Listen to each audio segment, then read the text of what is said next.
Fala Máquina, na aula de hoje a gente vai falar sobre como atender, diagnosticar e tratar um paciente com olho vermelho no pronto-socorro.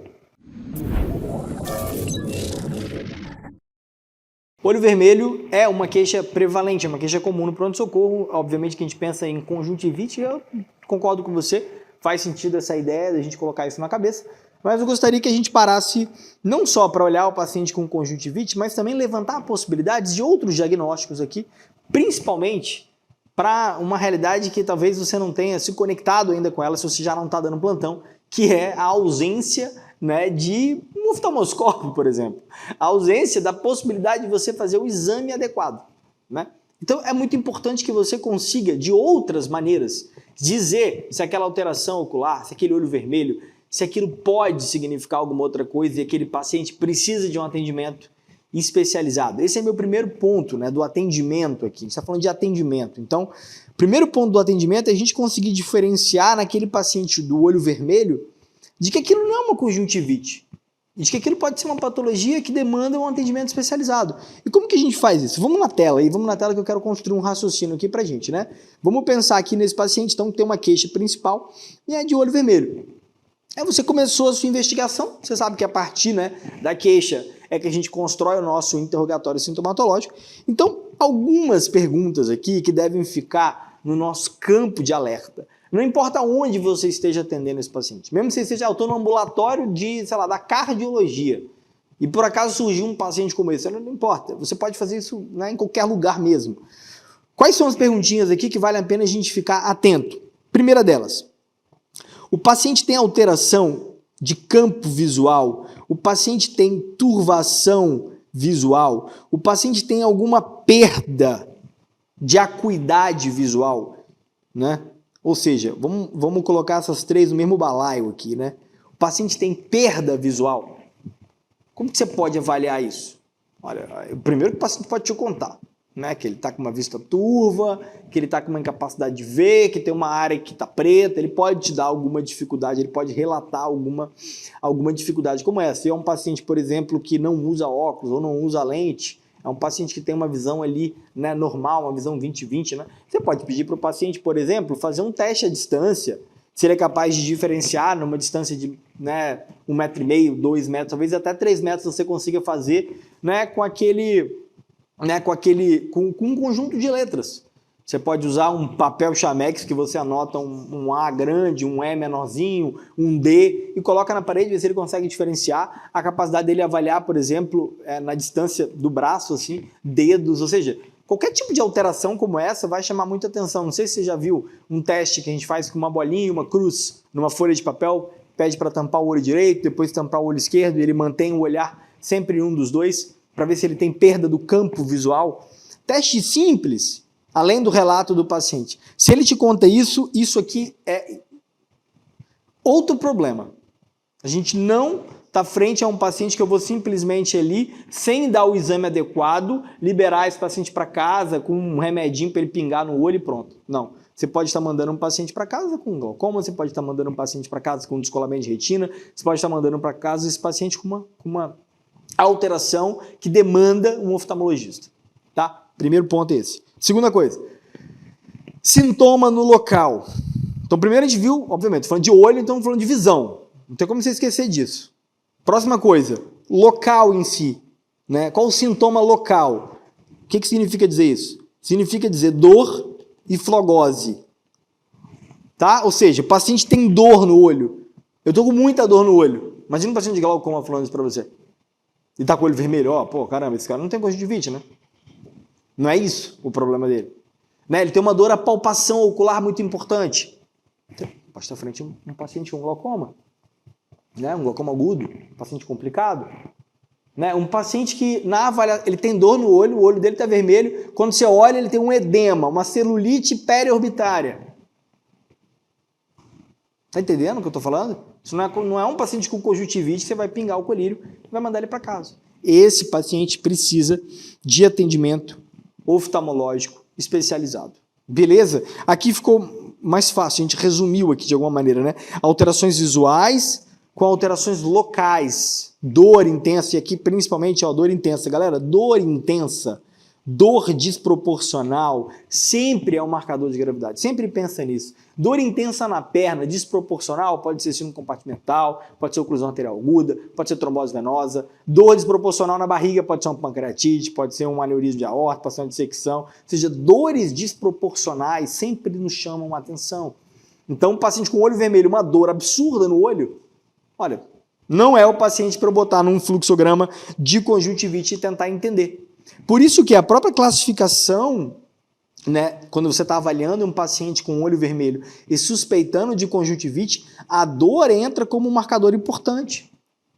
Né? O paciente tem uma dor leve, desconforto, uma sensação de areia, uma coceira, um incômodo, não tivesse pinicando, esse é um desconforto leve. Ora, o paciente tem uma dor intensa, a palpação está horrível, né? Uma dor 10, pensa bem. Ele pode estar com um corpo estranho, ele pode ter tido um trauma, um glaucoma agudo. Beleza? Rômulo, nenhum dos meus pacientes tem essas alterações, Britão. Britão, o cara não tem nada. Chegou lá numa segunda-feira de manhã e ele tá com o olho vermelho. E basta. E tem um incômodo, né? Coçando o olho, né? Fala que tá lacrimejando muito à noite, incomodou ele para dormir, ou seja. Então o paciente não tem nada disso e aí eu vou começar a entender que meu paciente tem uma conjuntivite. Beleza? É um paciente que se enquadra numa conjuntivite. E agora como que eu fecho, né, esse diagnóstico para que eu consiga oferecer o melhor tratamento? Qual que é a questão da conjuntivite? O que a gente sabe de maneira marcante aqui? Além do olho vermelho, eu tenho secreção. Beleza? Então eu tenho o olho vermelho mais secreção. Essa secreção, ela se dá de duas maneiras. Continua, ó, siga no meu raciocínio aqui. Ó. Ela tem uma secreção aquosa, serosa, e ela tem uma secreção mucopurulenta. Né? Essas duas secreções elas podem estar presentes ali. E, em teoria, eu tenho três possibilidades de conjuntivite. Eu tenho a conjuntivite alérgica, eu tenho a conjuntivite viral e eu tenho a conjuntivite bacteriana. O tratamento é muito diferente. Então, a secreção aqui é um ponto que nos ajuda a pensar no diagnóstico. Claro, vão ter outras coisas que eu vou adicionar aqui, mas a secreção nos ajuda. Né? Continua comigo aqui então. Então, vamos partir para a ideia da conjuntivite alérgica. Quem é este paciente? Como que ele se apresenta no pronto-socorro para a gente? Olha, o paciente com uma conjuntivite alérgica, ele é um paciente que tem sintomas, na maioria das vezes, é alteração bilateral, é um processo alérgico. É um paciente que tem sintomas e tem sinais de atopia. É um paciente que tem um quadro alérgico já na história dele. É um paciente, por exemplo, que se dá nessa época do inverno, que tem um monte de IVAs. É um paciente que tem lá uma infecção de via aérea superior associada. Classicamente, eu estou frente a um paciente com uma conjuntivite alérgica. O tratamento para este paciente, além de um atendimento oftalmológico, assim que possível, se o paciente for possível para o paciente, sempre é ideal que o paciente passe por uma avaliação, mas o tratamento aqui, a gente está falando de compressa, por exemplo, né? A gente pode fazer compressa gelada para alívio e soroterapia, né? Soro fisiológico. Né? A própria soroterapia gelada, né? Um soro fisiológico, já vai ajudar o paciente, vai melhorar aquele desconforto.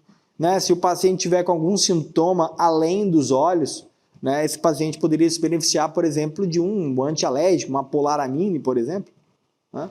Passar para o paciente, uma loratadina, né? Passar um remedinho, um antialérgico para o paciente, mas ele já está tomando.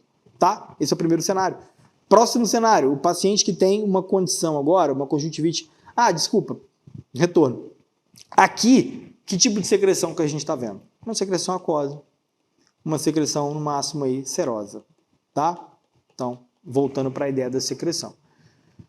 Na viral, agora eu já vou começar na secreção. A mesma coisa, a gente também tem uma secreção do paciente aquosa, né? Uma secreção viral, uma secreção serosa.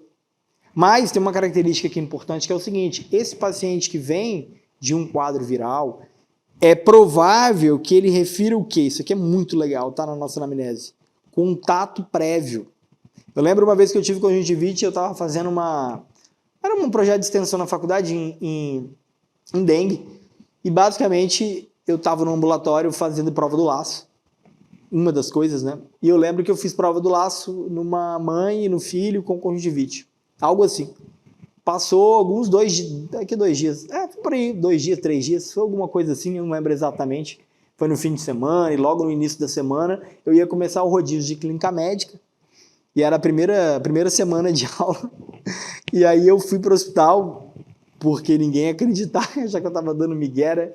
Eu fui lá no hospital, passei em consulta, né? E aí ganhei um atestado ali durante o internato ali para ficar em casa e era uma conjuntivite alérgica, né? Um detalhe aqui que pode ajudar a gente, o paciente com conjuntivite alérgica, ele pode ter uma adenopatia.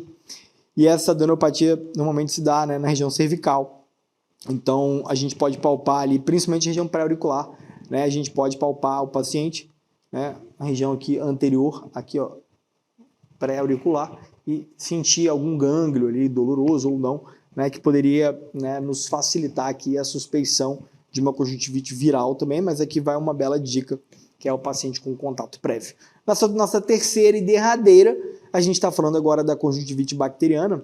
O tratamento ali acaba, né, ficando no mesmo, né, o tratamento vai ser um tratamento de suporte, não há muito o que a gente fazer em termos de medicação, tanto a avaliação oftalmológica também, então acaba que o tratamento fica no mesmo lugar. Agora, na conjuntivite bacteriana muda um pouquinho, o que chama a atenção da gente é o paciente que tem já essa condição e essa secreção mucopurulenta. Esse paciente pode ter a conjuntivite num olho só ou nos dois, porque normalmente contamina um olho e o outro, ou seja, ele pode ter essa alteração de um lado para o outro. É um paciente um pouco mais desconfortável, né, do que os últimos dois, mas o padrão de secreção é bem diferente, chama atenção uma vez que você tiver, né, frente.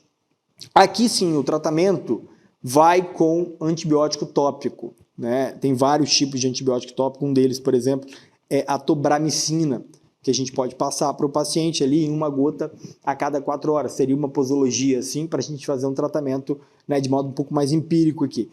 O detalhe é tomar muito cuidado, porque os colírios, né, principalmente com antibiótico, muitas vezes eles vêm com corticoide associado. Então, o ponto que eu queria lembrar desse momento da aula era exatamente isso. Evitar o uso de corticoide de modo discriminatório, tá? Se possível, o ideal é que este paciente, como todos os outros, né, principalmente este paciente aqui, então chama atenção para isso, tá? Que este paciente vá ao oftalmologista, tá? Que ele faça uma consulta com o oftalmologista para definir o padrão da conjuntivite, a necessidade ou não de uso de corticoide. O corticoide pode, inclusive, piorar o prognóstico do doente, né, se feito de modo indiscriminado.